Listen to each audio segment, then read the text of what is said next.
Olá, pessoal do Super A Prova, tudo bem? É um prazer estar de volta para a gente continuar falando de filosofia.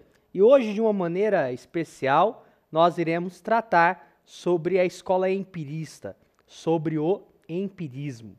E quando a gente fala do empirismo, sem dúvida nenhuma, nos coloca um objetivo nessa aula: apresentar os conceitos das obras, ou da obra, de Francis Bacon em torno de sua famosa teoria dos ídolos, aproveitando seus elementos para apresentar também os conceitos de outro grande empirista, que além de Francis Bacon, também preocupou-se em fundamentar o conhecimento a partir da valorização da experiência, que é o filósofo David Hume, principalmente em torno da noção de percepção e suas relações com as impressões e as ideias.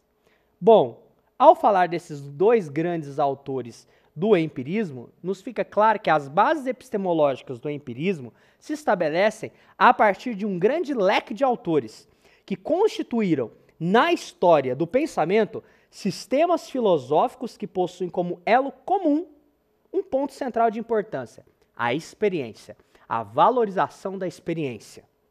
No entanto, é necessário ainda perceber que a valorização da experiência como processo de construção de um conhecimento seguro não implica, em momento nenhum, o desprezo da razão, mas pelo contrário, uma nova forma de se entender como aplicar a racionalidade e a experiência. E, de um certo modo, a gente vê então uma contraposição dessa escola com a perspectiva racionalista vista na aula anterior em relação a Descartes.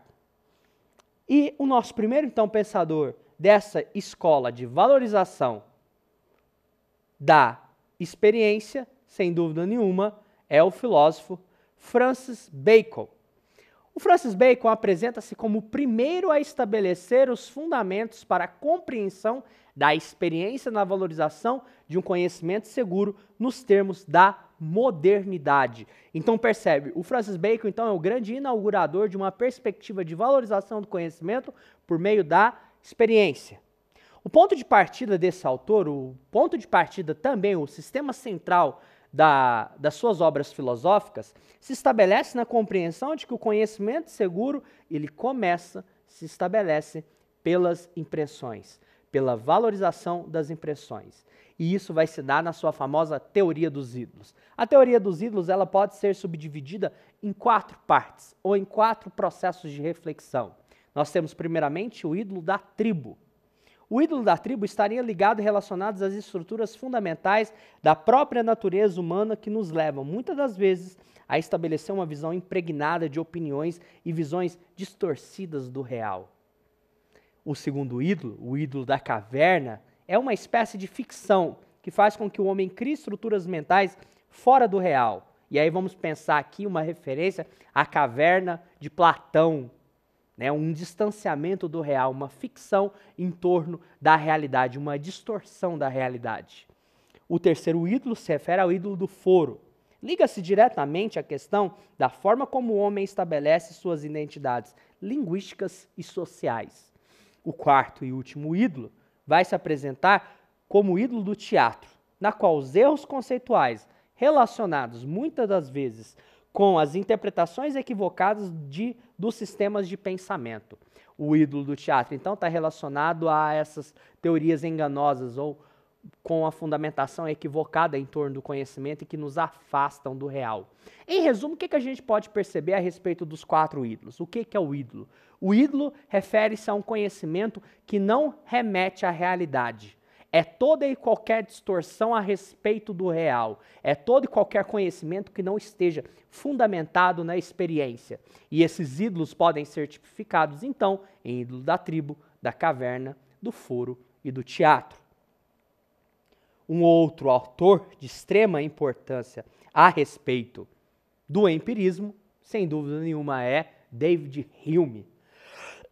Para Hume, todos os nossos conhecimentos começam com a experiência, ou seja, é a partir de nossos sentidos que estabelecemos qualquer princípio em torno do que é conhecimento.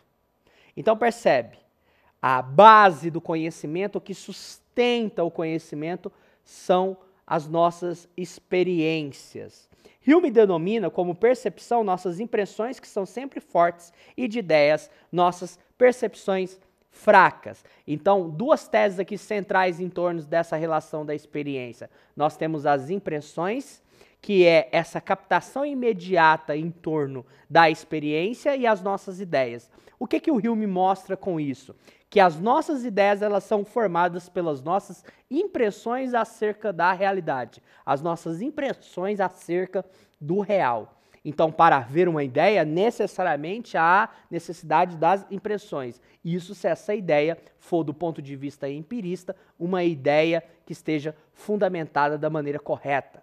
A primeira proposição que ele adianta é que todas as nossas ideias ou percepções fracas derivam de nossas impressões, que são o quê? As nossas percepções fortes do real.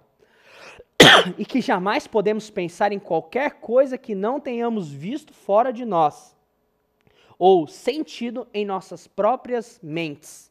Ou seja, para formar uma ideia, há a necessidade de se formar uma impressão. Então, as impressões elas são as bases das nossas ideias. E uma vez formadas as nossas ideias por meio das nossas impressões, como a nossa mente irá trabalhar?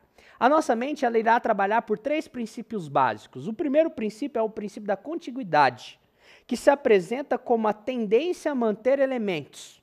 O segundo princípio fundamental é o princípio da semelhança. O princípio da semelhança é juntando e contrapondo ideias que possam ser aproximadas. E o terceiro princípio é o princípio da causa. Um exemplo de um princípio da causa, quando se pensa, por exemplo, em arroz, logo o vinculamos ao feijão. Então, uma vez obtendo essas informações, a nossa mente ela vai trabalhar estabelecendo essas relações de contiguidade, semelhança e causa.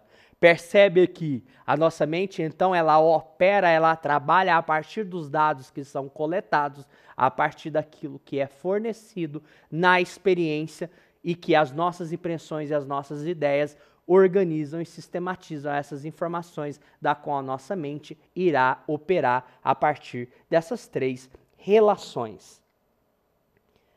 A fim ainda de que a gente possa aprofundar essa discussão e até mesmo quanto um reforço de teoria, tem como sugestão esse vídeo aqui, na qual apresenta algumas relações em torno da importância da experiência no contexto da modernidade, segundo Francis Bacon. Esse vídeo ele é bem bacana, porque ele vai mostrar a importância do empirismo em Bacon e, principalmente, de como a teoria dos ídolos, proposta pelo pensador empirista, irá revolucionar a forma como nós entendemos o que seja o conhecimento.